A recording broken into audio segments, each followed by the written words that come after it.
Welcome back to Talk Again podcast. Week 17 is in the wraps. We are getting slowly closer to the end of the season. We have week 18 upon us finally, so it's going to be crazy. We watched a couple games here and there. We'll go and talk about a couple games. We got some news coming out for the week.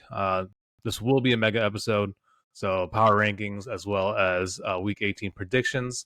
To end it, we're lucky enough for anyone who's been keeping a track of our stories. Shahan and I were treated to go watch the Cowboys Lions game, which we'll also talk about. It was great. We got to see it in live. We saw all the controversy live as well, so it was definitely a great game to go to. Um, we were absolutely thrilled to be there. So you guys will probably see a little more content from that game. We took a lot, so we'll continue to post that. But great week 17 in the books. A lot of teams solidified their playoff spots. A lot of teams still are in the hunt, so we're not completely wrapped up yet.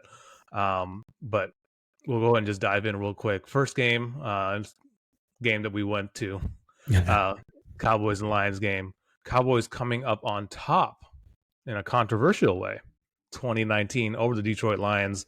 In a game that honestly we saw two of the NFC's best teams go up against each other. And rightfully so. We kind of got an ending that deserved that kind of matchup. The way that it ended, I don't think is in great regards to the two teams that played, but so be it. Like I said, Cowboys winning 2019 against the Lions. I'm just going to let you go ahead and kick right into it, Sean. Yeah, thanks. First of all, it was a crazy long week with holidays, so it was fun to be able to watch football on Saturdays and, hang out with family and friends and all that stuff. And that led to this game. First, before I even get into it, shout out to Des Bryant and Personal Corner. That experience was awesome. If anyone doesn't know about Dez's project with Personal Corner, I highly recommend, if you're a football fan, to go check it out. So great experience there. Really humbled that we were able to join Dez in his suite, which was pretty freaking cool to watch a Cowboys game there. Yeah. So the energy was electric. So again, shout out to Personal Corner, man. That whole project is super dope, and I got a lot of love for that project. As far as the game, man, that was a roller coaster, and it wasn't like, I think the shitty part is everyone's just going to remember that last play, the 2-point conversion, but there's like a 97-yard touchdown by CeeDee Lamb. There's an unfortunate fumble by CeeDee Lamb. There's, a huge play by Jameson Williams for like 63 yards. They're like huge plays left and right in that game. Sam Laporta went off for like 84 yards on the last, and then on the last drive, he was cooking. But the Cowboys win the game 20-19.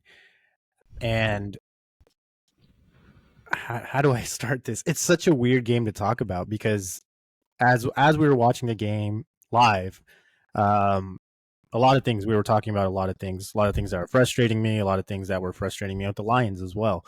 But the biggest thing I noticed for the Cowboys, though, is CeeDee Lamb is this entire offense for the past 3-4 weeks. And I know a lot of people are going to give me shit. We're like, no, we got Ferguson and blah, blah, blah. Ferg's been a little quiet, at least the last couple of games. Not to say he won't get hot later on, but when you have a guy that has 13 receptions, 227 yards, he's your entire offense. Yeah. Like that is what it is. Before anyone comes at me wanting to talk about Dak, I think Dak had a good game. He had 345 yards, 2 touchdowns, and 1 interception, little slight blemish. Got sacked 3 times, a few times by Aiden Hutchinson, which that's a guy that me and you are both a fan of Aiden Hutchinson. Bro. Yeah, he's a dog. But the biggest takeaway for me was there's not a third gear to this Cowboys offense. And it's something that's been kind of itching me in the background, and I haven't said it out loud, but I've been thinking about it. And like, we were looking at the Lions and we were talking about it, and we saw, well, you have Gibbs and Montgomery, then you have Amon-Ra, then you have Laborda, and then you have Jamison Williams, right? There's so many weapons and so many guys you have to take account for that it becomes tough. Same with the Niners, right? You have so many good skill players all across the board. But when you look at the Cowboys, with the lack of production coming from the run game and Tony Pollard, it's really just CeeDee Lamb, Jake Ferguson, and a sprinkle of Brandon Cooks. Um, and Cooks isn't going off for like 100 plus yards. He's getting his 60 yards, 70 yards plus a touchdown. I think this, even in this game, in the Lions game, he had 60 yards and a touchdown. But that's kind of my biggest takeaway. I was worried about the defense and the run game, and I still rightfully think so. We have to worry about it. In total, the Lions ran for 125 yards against us, averaging 4 yards a carry. That anchor of Jonathan Hankins is sorely missed. And I noticed that we had placed DeMarcus Lawrence somewhere in the middle there as a 3 technique as well. So it helped out. And I think the best player on defense, which is crazy to say this season DaRon Bland has had, I think for me, the best player on defense has been DeMarcus Lawrence.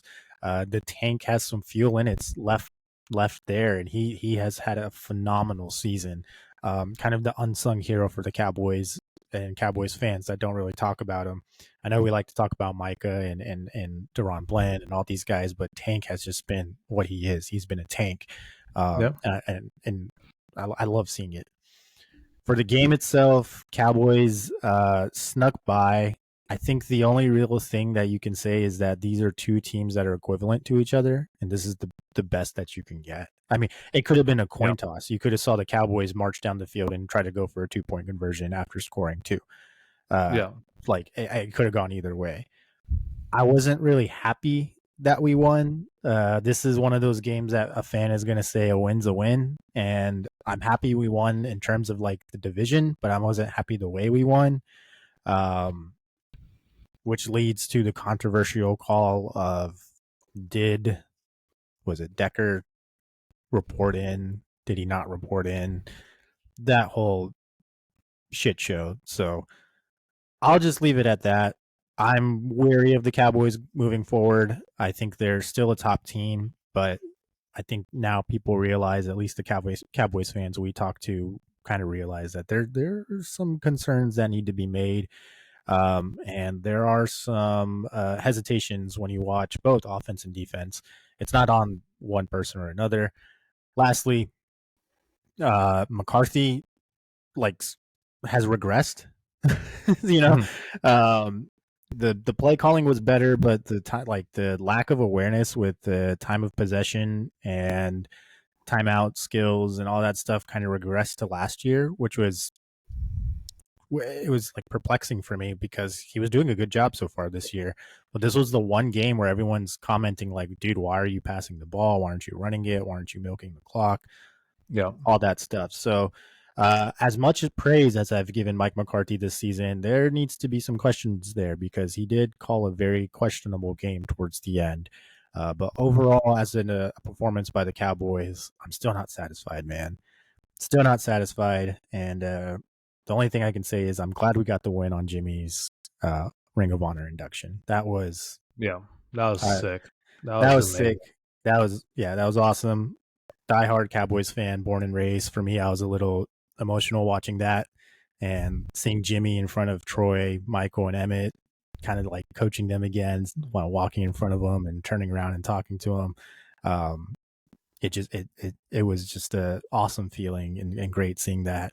And for those who don't know why I have that mentality of I want to destroy teams, it comes from Jimmy Johnson. I watched enough videos and behind the scenes of Jimmy coaching the Cowboys back in the 90s to get that mentality as a kid, and that's why I'm like that today. And that's the type of head coach I want. So, McCarthy, I hope you saw something in Jimmy there because we need that kind of asshole. That guy Jimmy said, I can be an asshole. We need an asshole at head coach the rest of the season.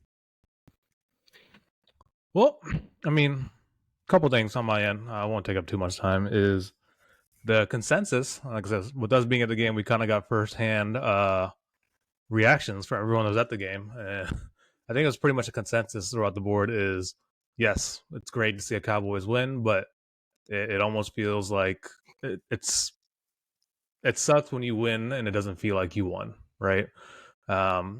I know you didn't dive too much in that fourth down or that 2-point conversion, but the Lions went for it 4 times. They honestly shouldn't have gone for it. It should have been one and done, right? I don't think Yeah. anyone's arguing with the fact the refs have their own story behind it, but there's visual evidence that proves their story wrong, right? That it should have been done.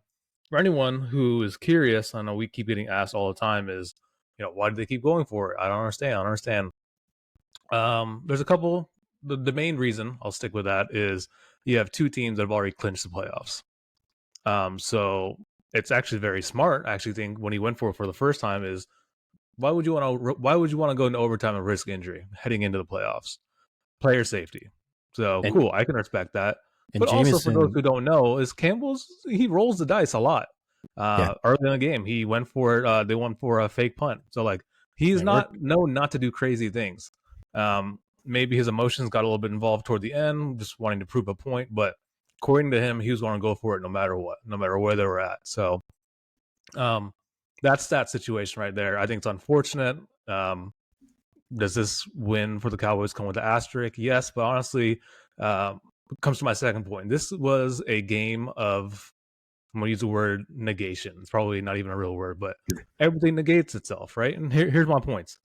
Dak had a decent game, but he also proved once again that he can make really bad reads coming out of the pocket if he's not lucky. An interception early on in the game. But once again, that gets negated by the fact that he somehow scrambled out of the pocket and then hit CD for that 97-yard touchdown. So it's like the good and bad. Yeah. On that point, same thing. The Dallas defense played honestly very, very well most of that game up until that final drive, and then negated by just getting absolutely destroyed. Yeah. And for the Lions, pretty much all game long, quiet. But you and I sat there throughout the whole game. We're like, we love the way Ben Johnson calls games. Mm-hmm. And it has this feeling that he's setting, like, they look really boring right now, very predictable, because he has something set up. And then it was like a 60-something yard pass to Jameson Williams, and we literally, I think literally one play before, we're like, this doesn't feel right. Something, he's about to do something. Well, we setting it up. Yeah, we called it. Yeah. We were just like, there's a shot coming. There's a shot coming, and literally the next play was Jameson Williams down the field, 63 yards, and we're like, there it is. Well, that's honestly, it was not the game plan I expected out of Ben Johnson, but it also proves to me that Ben Johnson isn't one-dimensional, right? He's not sitting there saying, I'm going to run my own game plan. He took a shot. He took a Muhammad Ali shot by saying, I'm going to take punches all game long. I'm going to wait until the right moment to take my shot. And it was great. And then then once again, that final drive, beautiful final drive by the Lions, like absolutely amazing. But once again, it gets negated by the 2-point conversion not being successful at the end. So it was a game of negations across the board. But what I think we were shown is two very well matched teams going up again. Like I couldn't come out of there saying, all right, this team is wholeheartedly better than the other team. It's 2 teams that if they meet up again in the playoffs, it's up in the air. I couldn't tell you. If anything, I'm actually a little bit more worried for the Cowboys because it's like, did Ben Johnson actually hold back? Did he not actually open up his entire playbook? But once again, we know the Lions offense is a little bit slow starting up every game, and their defense gives up a lot of points. So they played into that narrative that we kept on seeing. But who knows? Playoff times where things always open up. I'm interested to see where it goes. But at the end of the day, Cowboys come out with a victory. Going into the playoffs, they're a Eagles loss away now, I think, from making or being number 1 or clinching the NFC East. So let's see what happens. But it was a great game overall. I mean, there was a lot of players that you and I just absolutely loved watching in that game. So it was definitely a treat to go to that. And then, like I said, shout out to Personal Corner and Des Bryant. We really appreciate all the amazing hospitality. It was awesome, above and beyond. Yeah, awesome experience. And like you said, I think I'll close it out with, I think I had called Detroit, or I think I called Miami the Detroit of the NFC, or whatever that the comparison was. They're the same. We played those 2 teams and within 3 games, and we kind of had the same outcome by a hair length. One of those teams won, one of those teams lost. So for those Cowboys fans that want to feel confident, you're at the Lions-Dolphins level, and you want to get to the Ravens-Niners level, and there's something missing there, and we're still trying to find that. And I hope maybe a spark can come in this next game, but that's how I feel right now. Overall, great game, great experience. yeah, we'll move Yep. forward. All right, so we'll move on to our second game. It was honestly the game of the week for all of us. It was the Ravens and Dolphins in a matchup we all thought was just going to be a. I don't know, I thought it was going to be a barn burner. I thought it was going to be a scoring fest, and to a certain degree, that's true for one team, Yeah, and not the other. Baltimore just running away with it, 56-19 over the Dolphins. The Ravens defense once again being the highlight of their team. Not to, and that's honestly overshadowing Lamar Jackson, basically solidifying his MVP bid. 5 touchdowns on 321 yards in the air, and just I mean, there was just no stopping him, man. It no, was just one of those games, and it's not like Miami was horrible. I mean, Miami kind of did what they normally do, is just going up against this Baltimore defense is just. Mike McDonald realistically has to be considered for an NFL head coaching yes, position. yeah, If you look at his trajectory, we talked about it last week. He honestly has been set up very, very well by John Harbaugh as a mentor, sending him to Michigan to learn the college football schematics. Learning how to be a player's coach more than anything else. You can see that with his guys, the guys that he coaches. Like he's just so in tune with his players. Is probably the best way I can describe it. And yeah, the way that this defense has stepped up. To have a defense now being talked about more than possibly even Lamar Jackson in that offense, yeah. compared to where they were last season, that is super impressive. But I don't know, Sean, thoughts on the game? So the first quarter of that game started off like how we wanted. It was a shootout. I think Miami was ended the first quarter up 10-7. Yeah.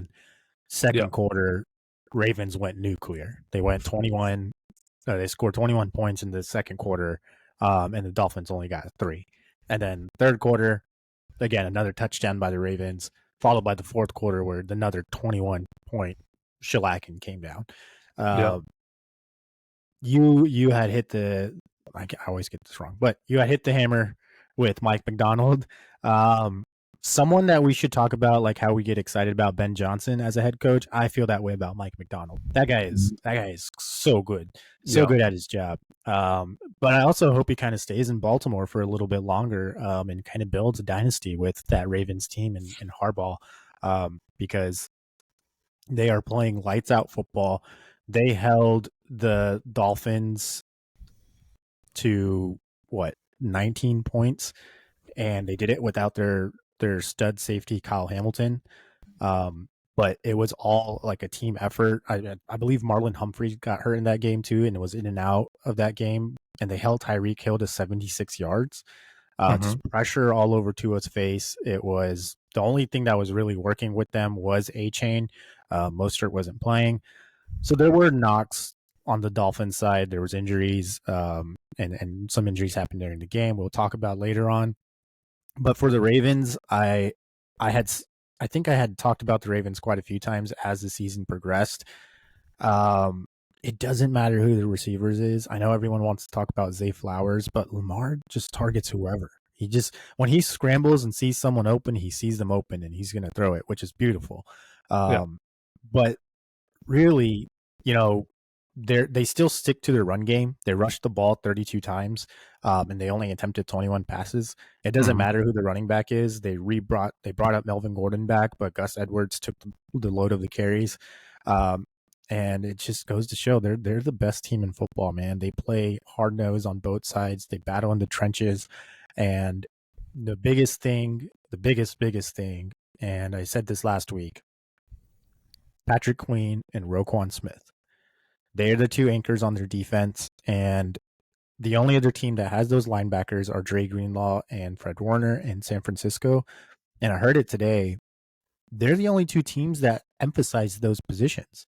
Like across the board, all 32 teams, there's only 2 that really emphasize those linebacker positions. And weirdly enough, they're top of defenses and they're top ranked teams. Yeah. So it goes to show that maybe some GMs should reevaluate some of the positions they value, because those 2 linebackers or 4 linebackers wreak havoc and keep you in games. But yeah. No, like I said, Ravens, I think honestly have solidified their place now as the top contender in the AFC. And honestly, after they beat 49ers last week, they're probably the team in the NFL. They have, let me double check. They have Baltimore coming up this week. In a game I believe they're probably going to rest pretty much every starter they have. Wait, Baltimore has who Baltimore, coming? yeah, goes against Pittsburgh. So your thoughts Sorry, on that Pittsburgh. game, or who do you got winning that? Uh, they'll Pittsburgh is probably still fighting. I think they still have a hope's chance of making the playoffs. yeah. Baltimore. Yeah, they might rest all their guys, and I'm kind of going with Pittsburgh. Weirdly enough, because the emergence of Mason Rudolph in that offense has sparked something. George Pickens had another monster game, so Mm-hmm. um, I could see Pittsburgh winning that just because Baltimore might play it safe and rest a few of their guys in the second half. Yeah, I think I agree with you too. Pittsburgh has something to fight for. Baltimore has literally nothing to gain by winning. So I see Pittsburgh winning this one as well. For Miami, their tough stretch continues. They have Buffalo in the divisional matchup, um, in a game where I believe everyone's going to play. They're jostling a little bit for playoff seeding. So This is a um, very important game. yeah, Very important game. Buffalo wins, they're in. They have a 96% chance of making the playoffs. They win, they're in. yeah, And this is for the division. Somehow, some way, Buffalo crawled back and was able to come fight for the division. And those two losses, or that loss that Miami just took, hurts them pretty drastically. I'm leaning towards Buffalo. They're playing some smash mouth football, hard nosed football, and I get Josh Allen isn't slinging it 40 times a game, but they're eking out wins. They eked out a win against a tough New England defense, but I like Buffalo in this game. the game's in Miami, and problem is Miami's already clinched the playoff spot, so they may be sitting there saying, what's the risk, especially with the injuries that have loomed. So, yeah, I'm gonna give it to the Bills as well. They actually have something to fight for. I don't see Miami trying to risk everything to win something that, uh, if so facto, doesn't really matter in the end. Yeah. So, all right, so we got a couple of picks out of the way, and that wraps up the Ravens and Dolphins. There is one more game that we wanted to talk about this week. For some reason, I do not recall what that is. So I'm hoping you have that pulled up. It was the sorry, Browns and Jets. Browns and Jets. Okay. Yes, and this is or we can talk about Eagles Cardinals. But the Browns and Jets I wanted to talk about because we talked about Joe Flacco last week, and a lot of people are now talking about Joe Flacco again. Can the Browns make a run? I think my favorite story out of this Jets or the Browns winning this and clinching was that the Browns clinched the playoffs for I don't know how many years at this point. You know, and it's kind of a cool story. Can, 30 something year old, 35, 7, I don't know how old Joe Flacco is. Can the dude lead this Browns team to some sort of maybe AFC championship appearance or something like that?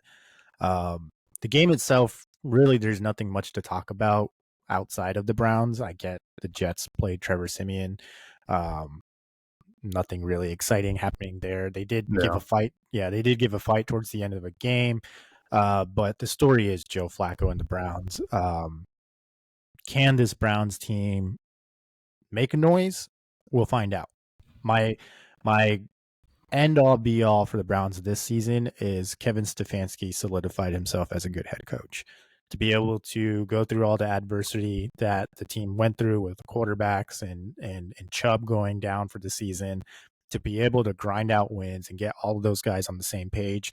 Kudos Mhm. to Kevin Stefanski. He is doing a phenomenal job in Cleveland, and I just like the kind of culture that he's brought into Cleveland. So Oh, that I'm was really feeling Coach of the Year honors for him. Honestly, yeah, definitely I don't consideration. see. I mean, there's a couple of great stories too, but there's just way too many good storylines with the way the Browns have played, and then obviously making the playoffs too. So, yeah, great. Like I said, I think there really isn't much to talk about from that game outside of that. It's just kind of, I think, it's weird enough to say, and even as a Bengals fan, it's weird enough to sit there and say, I'm happy for the Browns, man. I'm happy for you guys. I'm happy for the fans, right? At the end of the day, like, I know what it's like to be a fan that is part of a struggling franchise, to finally get something good going for you. And there's no other fans, honestly, in the NFL that deserves that more than then the Browns, and honestly the Lions too. So it's great storylines across the board. Two teams that have just been the laughing stock of the league, honestly, the last 20 decade or maybe years. even more. Honestly, Yeah. finally being two teams that make the playoffs, and not just making the. I should say it's not even just a kudos for them making the playoffs. These are two teams that actually can win in the playoffs. Don't sit Yeah. there and say, "All right, good story for you guys." The Lions can absolutely disruptive forces, and then the Browns with that defense, and now the emergence of Joe Flacco, um, and quite honestly, a very weak AFC side can make some noise too. But if you're like the Ravens, you're like, hey man, I don't want to see my division rival in the playoffs for a third time. They know us, Yeah, that, and that could be a sneaky, surprise upset that the Browns could pull off. And same with the Lions. Like like some of those teams are like, yo, we don't want to see the Cowboys. Don't want to see the Lions again in the playoffs. Like, we yeah, mentioned Ben Johnson could have hit some stuff.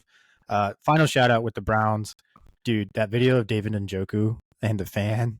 I dope. think I watched it like 4 times. It was so cool, man. Shout out to David Njoku for doing that. Yeah, we made it to the playoffs. Yeah, man. Yeah, I got happy for the Browns there. It's such a cool vibe. yeah. But yeah. Well, Cleveland ends the season heading off to Cincinnati to play an eliminated Bengals team. And I believe since they had their playoff spot solidified, they probably will be resting a majority of their starters. So uh, I'll be sticking with the Bengals for my pick. I think they have something to fight for just to end the season on the right way and kind of give it to their divisional rival. So I think I'll go ahead and take Cincinnati in this pick.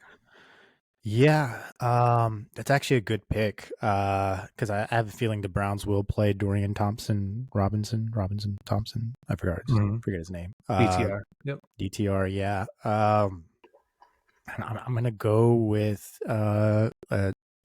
Cincinnati as well. I think when you've played enough games with Browning that you know what you got, and some of those other guys will step up too. And so I think you're right. Cleveland will sit a lot of their guys out. Yeah. Like I said, we haven't really talked much about the Jets from this game. There really isn't much to talk about. They head off to New England to end the season in a game that relatively is just for pride, but we should see all their starters, both sides. So I guess who do that's you see for. in that? I guess that game's for draft picks, or Yeah. draft ranking. That's actually kind of tough.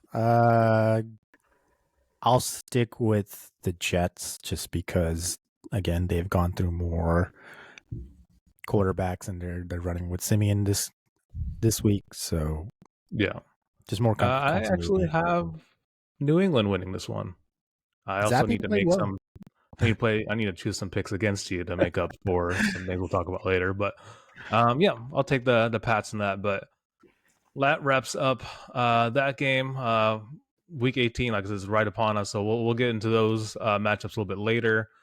We did have some news throughout the NFL we want to cover this week. We talked about the Dolphins a little bit earlier and the struggles that they're going to go through with their gauntlet.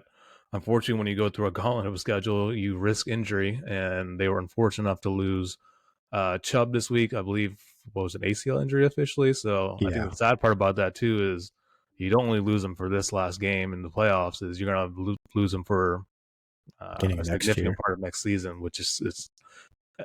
I hate season-ending injuries at the end of the season, man. It's just Yeah, especially ACLs because it's like, dude, you're not going to get them back anytime soon, even if they are superstars.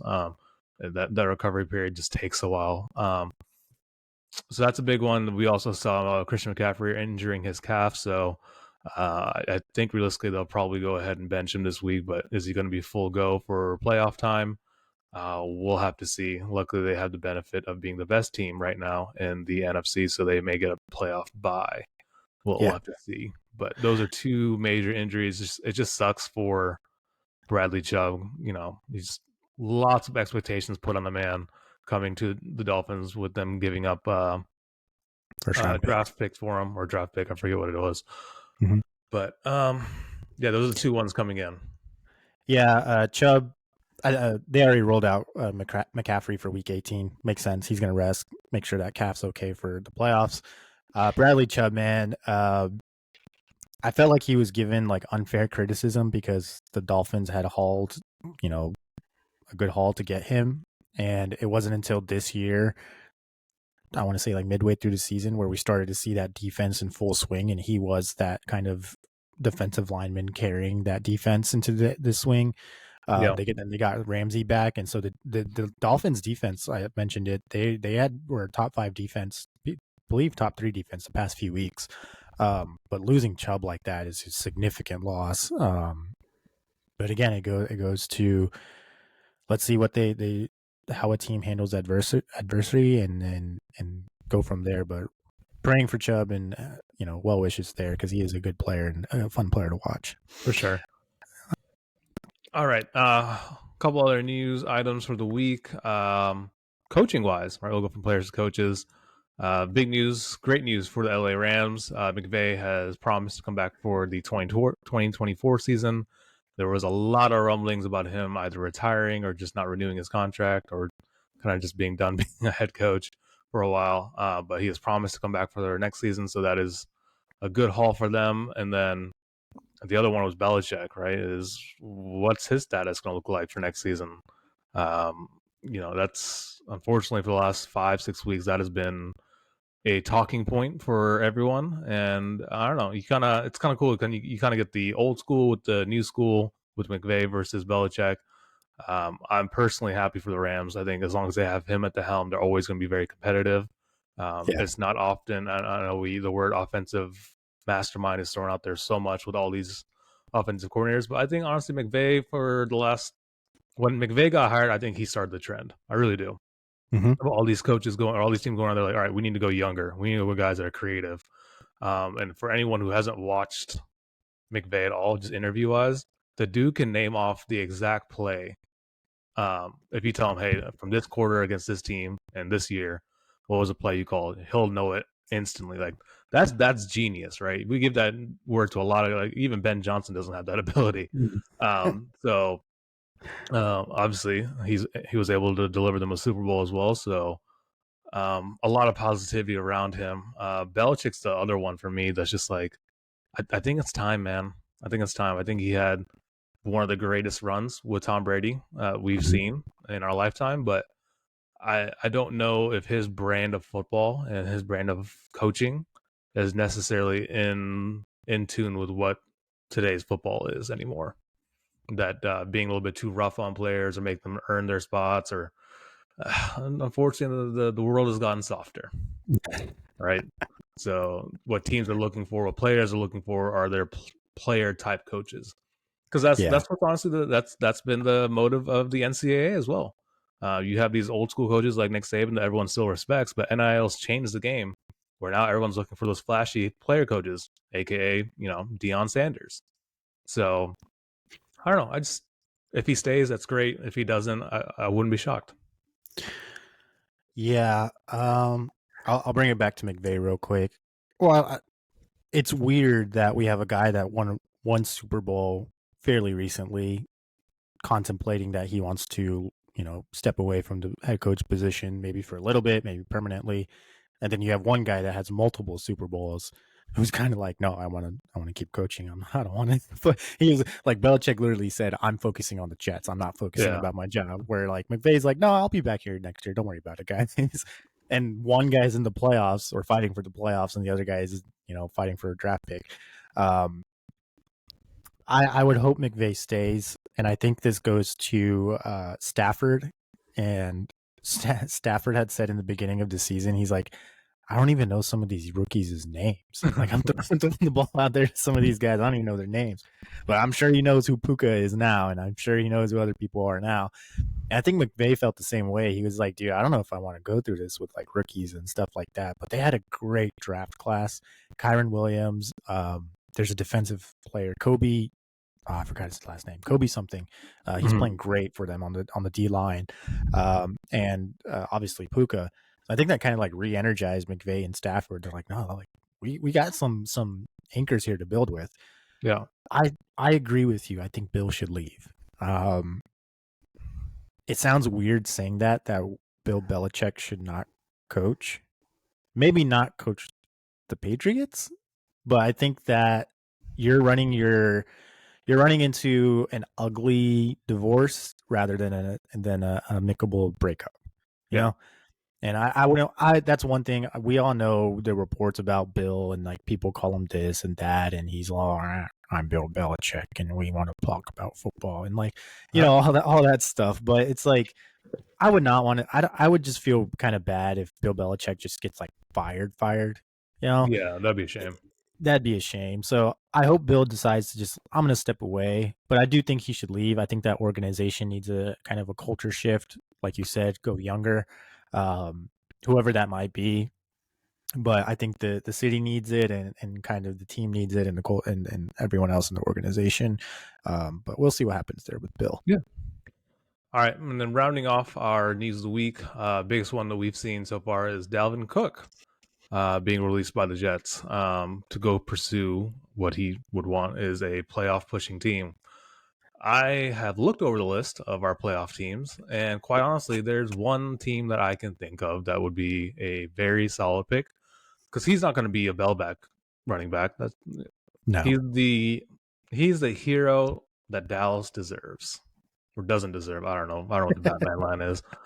Dallas is desperately looking for a goal line running back, running back that doesn't turn his body when he hits the goal line. Tony Pollard. You need a bruiser. And Yeah. Dallas is the only team I can see in this playoff. And there may be one other, but the most sensible team for him to go pick up a small little contract for would be the Cowboys. And honestly, if he has a great playoff push with the Cowboys, who's to say that he doesn't get re-signed? Yeah. That's my thoughts. Yeah, I had immediately like quoted Rappaport or whoever's tweet about it. I was like, Dallas, please pull the trigger. Please go after Dalvin Cook, a veteran back that's going to know the blocking schemes, that's going to know situational and awareness football, that's going to bring in some veteran leadership as well. I think he would fit perfectly in Dallas. And I hope to see him sign to Dallas. That's my bias because I want Dallas to have that back. But I think an unbiased opinion like yours, it just also looks like a perfect fit. The only other team that kind of jumped out of my head was Baltimore. If he wants to go chase a ring and get yeah if he wants to chase a ring and wants to kind of get a guaranteed punch at least a championship game, Baltimore would be that team. And with Keaton Mitchell going out for the season, I don't know if they want to rely on Gus Bus and Justice Hill the whole time. And we know Baltimore is a team that'll just throw in any running back there and they'll get some production. Yeah. Lastly, it could be Buffalo. James Yeah. Cook is his brother out there, and they do have Leonard Fournette, but they are another team that could just use it back as well. So those are the three teams. I'm hoping it's Dallas, but I honestly would not be surprised if he goes to Baltimore. Last little news for Cowboys fans. If you didn't catch it, we did bring back a veteran old name that we all remember to our practice squad, Lyle Collins. So the concerns of Terrence Steele and the offensive line. No, he thumbs down. Hey, Lyle. Fucking stuck for the Bengals, man. Screw that guy. He was pretty bad for the Bengals, which kind of sucked because he had a lot of promise on Dallas, and everyone was pissed off we didn't sign him. But then you saw him on Cincinnati, and you're like, oh, you kind of get why you didn't sign him. Yeah. But I did some digging, and him and Dak really loves Lyle, and they're good friends, and so obviously we know the question marks happening now with Tyler Smith, who has a full torn plantar fasciitis, which apparently that's better than a partially torn. I read that, dude. I did not know that. Yeah, I'm sure we have a lot of medical friends that can explain that to us, but yeah, actually, I do have one, and I'll reach out to him. But yeah, so with the Cowboys' offensive line woes, bringing in Lyle helps. We'll see how that goes, but that's the only little nugget for us, for the Cowboys fans. Yeah. All right, so we're going to wrap up Week 17 with our power rankings next. Go ahead. I think I did last week, so I'll let you go off with yours first this week. Yeah, mine has a little bit of a shakeup, and it's not like oh wow, such a big shakeup, but it's still Baltimore, San Francisco at top. I'm not going to go too much into those teams. I believe I had Dallas at 5 last week. I have them jumping up to 3. I know that's surprising to say, but outside of Baltimore and San Francisco, it's kind of a crapshoot of who you want to pick to finish out your top 5. Okay. So I have Dallas at 3, and then I have Buffalo at 4.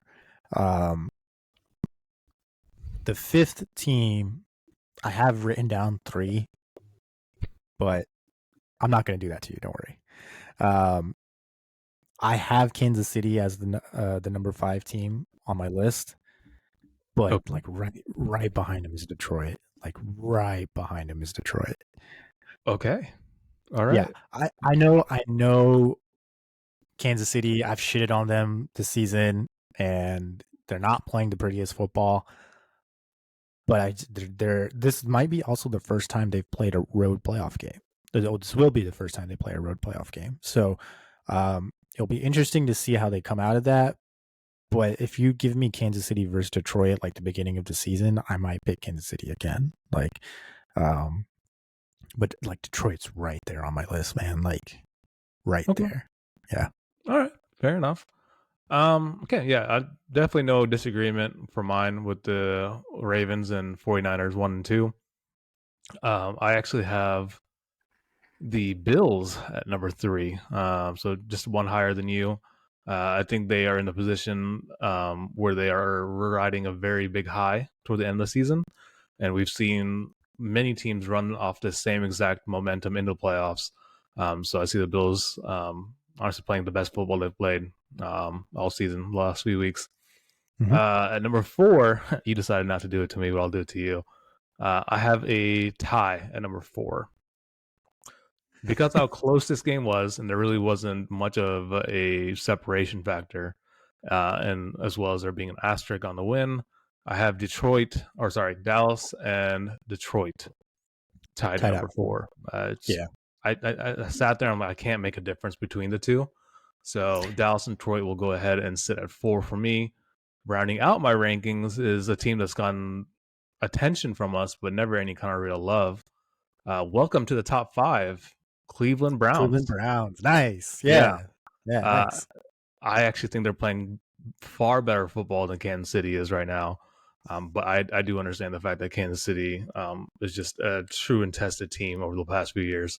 But my rankings are straight feelings, baby. So Browns at number 5 for me. I never thought I'd say that. So Baltimore, San Francisco, Buffalo, Detroit, and Dallas, rounding out by Cleveland at number 5 for me. No, I totally get the Browns being up there. I think some of just really quickly, I'm going to read you off the rankings, like the predictive rankings for the rest of the season.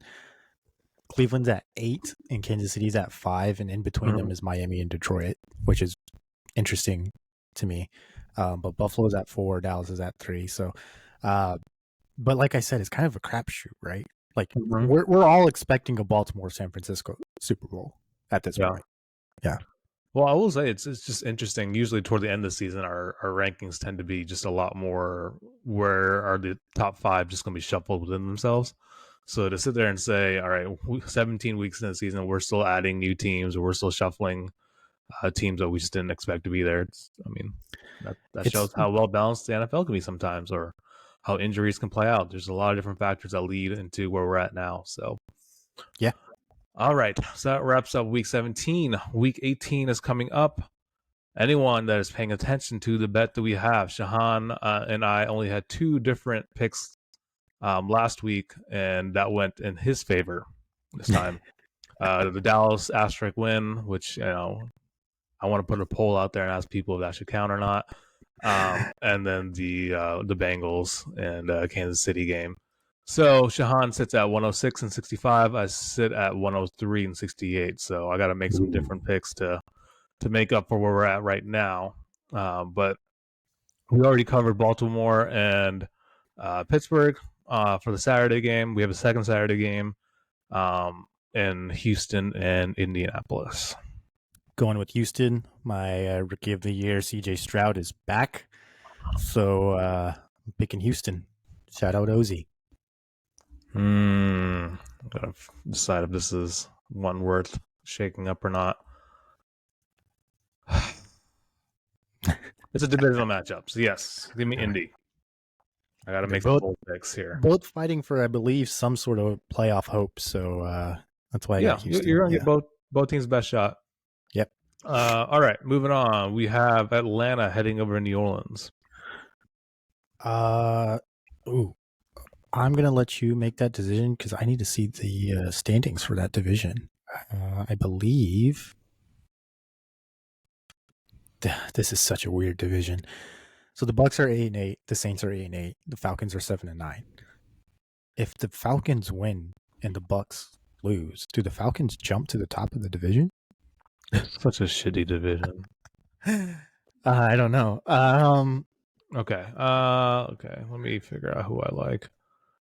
Yeah, I'm gonna go with New Orleans because it's in New Orleans.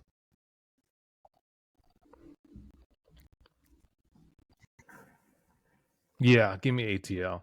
We're gonna have to make some drastic. All right, give me ATL. I can see it going either way though. All right, we covered Cleveland, Cincinnati. Next matchup is Jacksonville heading over to Tennessee. Jacksonville. Yeah, Jacksonville. Yeah, Jacksonville. Okay, Minnesota is going to be heading to Detroit. I don't know who Minnesota's QB is going to be this game. And Detroit's going to realistically rest all their starters. Is that confirmed? Like, no, not officially. Yeah, it's in Detroit. Minnesota still actually has a chance of making the playoffs. We just don't know who their QB is going to be.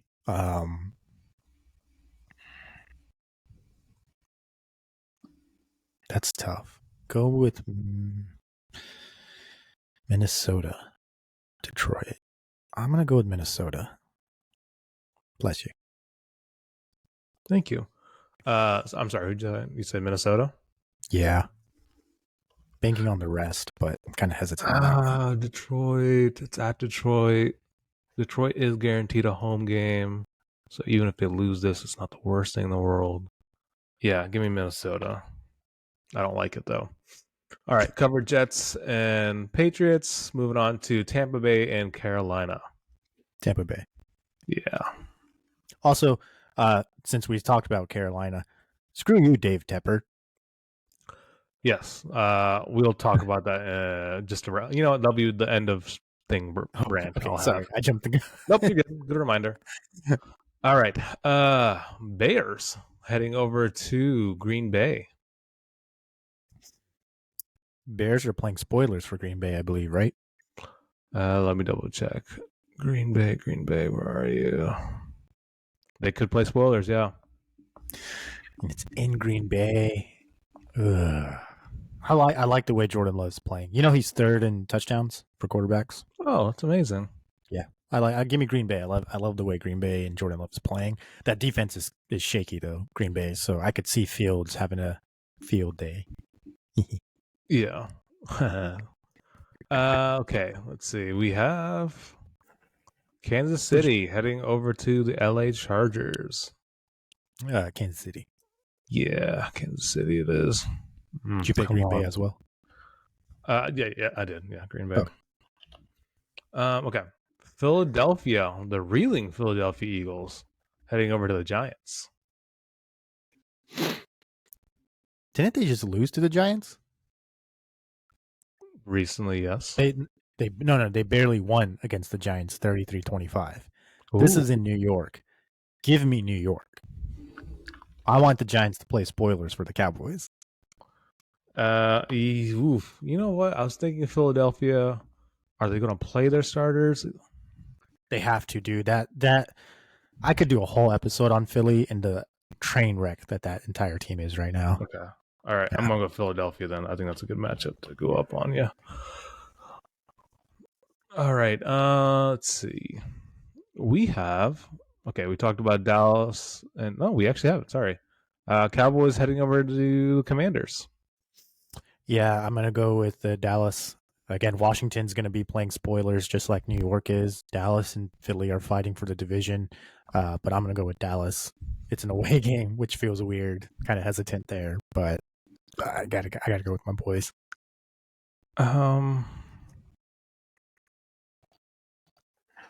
Yeah, Dallas. Okay. Denver going to the Las Vegas Raiders. I don't care if I get this wrong. I'm going for the Raiders because I'm going to spite the Broncos all the way until the end of next year. Oh shit. Okay, thank you. Okay. Give me Denver. Okay. This yeah. Okay, this is good. We're not A agreeing good too mixture. much. Yeah. This will determine. Yeah, this week will 100% determine. Rams heading over to San Francisco. Rams are. Where are the Rams? Are they eliminated technically? They are No, not eliminated. They've clinched. they've clinched. So has the 49ers. So I don't see why anyone would start anyone. Yeah, CMC's not going to play. I have a feeling that we'll see Sam Darnold. No idea who the backup quarterback is for the Rams. That's a So I'm Bennett. If he's yeah, I'm going. I'm going with the Niners. Niners. Okay, yeah, let's go Niners. Why not? Let's see how good their depth is. Yeah. Seattle heading over to a Arizona team that has caused a little bit of havoc. What's funny is one of our friends who's a Cowboys fan was like, "Yo, do you think Arizona could beat Philly?" I was like, "It really depends on what Kyler Murray you get." And this is the same thing. Is like it really depends on what Kyler Murray you get. But I'm gonna pick Seattle because they're fighting for playoffs somehow. I think. Oh yes, they are. Okay. Yeah. Okay. Yeah, I agree. I agree with that one as well. Okay, and then we have already talked about Buffalo, Miami ending out. So we have a good amount of picks that are opposite. So let's see. Shahan has a 3-game lead. Looks like we are different on 4 games. So I have to realistically beat him out in 3 to at least tie it. And then if we end up being tied, we'll do a playoff wild card. We'll do a playoff wild card. Yep. Yeah. Cool. Okay, as promised, rant of the week. The Carolina owner, I'm forgetting his name, Sean, please remind me. David Tepper. Was videoed throwing a alcoholic beverage on a fan. I don't know what the interaction was between the fan and him. I don't know if the fan was being obnoxious. I personally don't really care. At the end of the day, an owner, right? Not even a player's wife, like we've seen in the past, or a random person in the press box. An owner is throwing drinks at a fan because A, he's probably not satisfied with the way his team's playing, and B, you have not created a culture within your organization that's a winning culture in a very long time, and you're probably frustrated because everyone's calling you out for being a shitty owner. He was fined $300,000 by the NFL. I do not think that is enough, and here's why. $300,000 to a billionaire is change. I mean, it's gonna be a tax write-off. He'll figure out a way to get out of it, right?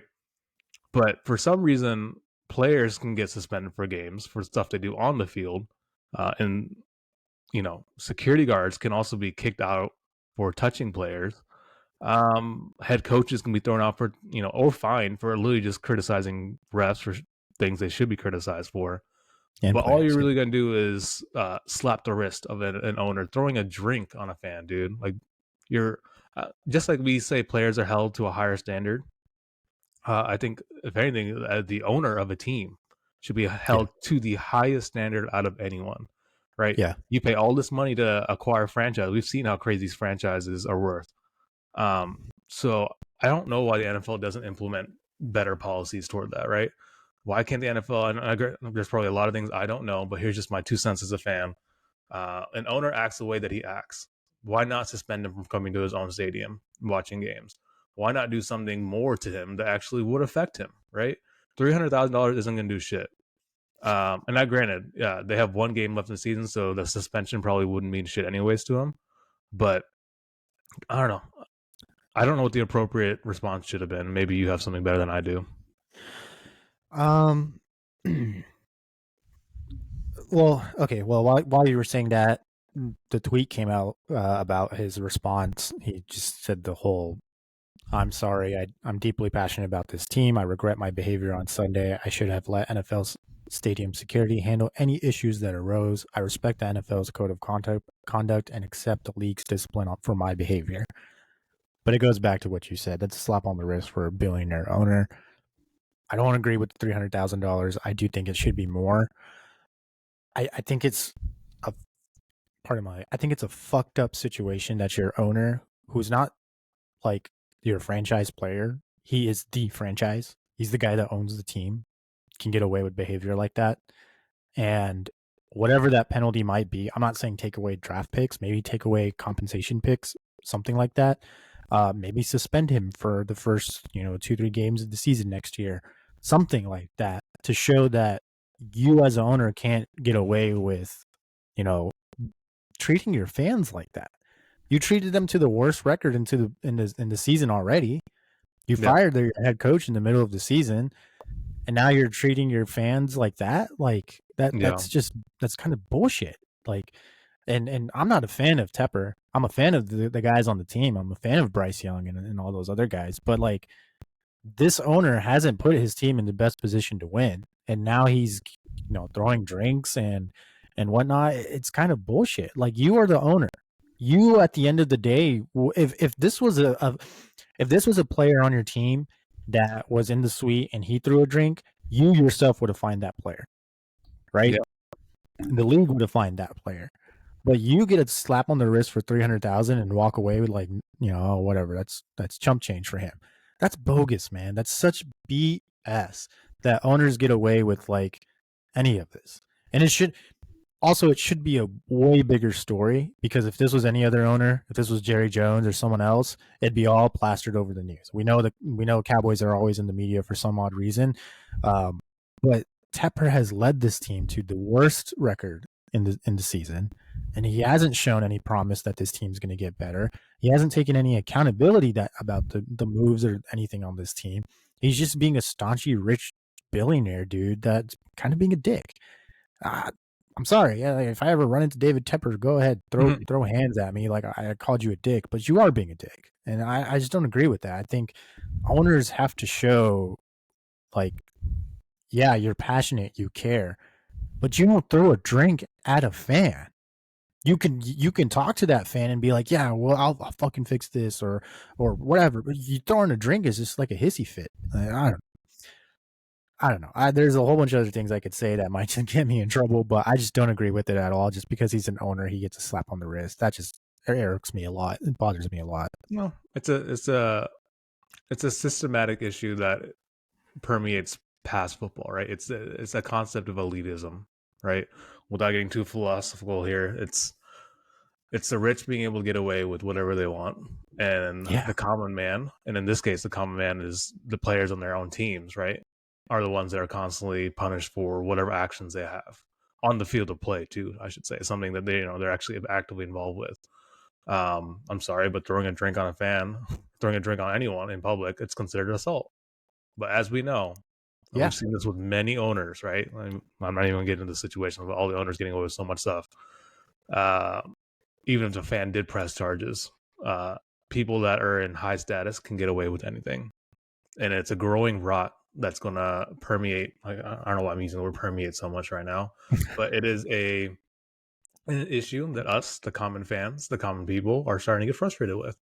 Because when you sell your team, you make billions regardless, right? But nothing ever happens to you. But once again, all of us get fined. All of us get called shitty fans for not showing up for our team. Okay. All right. We see how it is. But you know what? At the end of the day, right is right, wrong is wrong. Karma's a bitch. So we'll see what happens. We'll see what happens. Anyways, this podcast ended on a very somber note. But we are very excited for Week 18. We're very excited for the playoffs. Looking forward to throwing out as much content as we can during the playoffs for you guys. So appreciate you guys riding with us all season. This is Talk Again Podcast. I'm Kev. That is Shahan. And we'll see you guys next week. Later. Peace.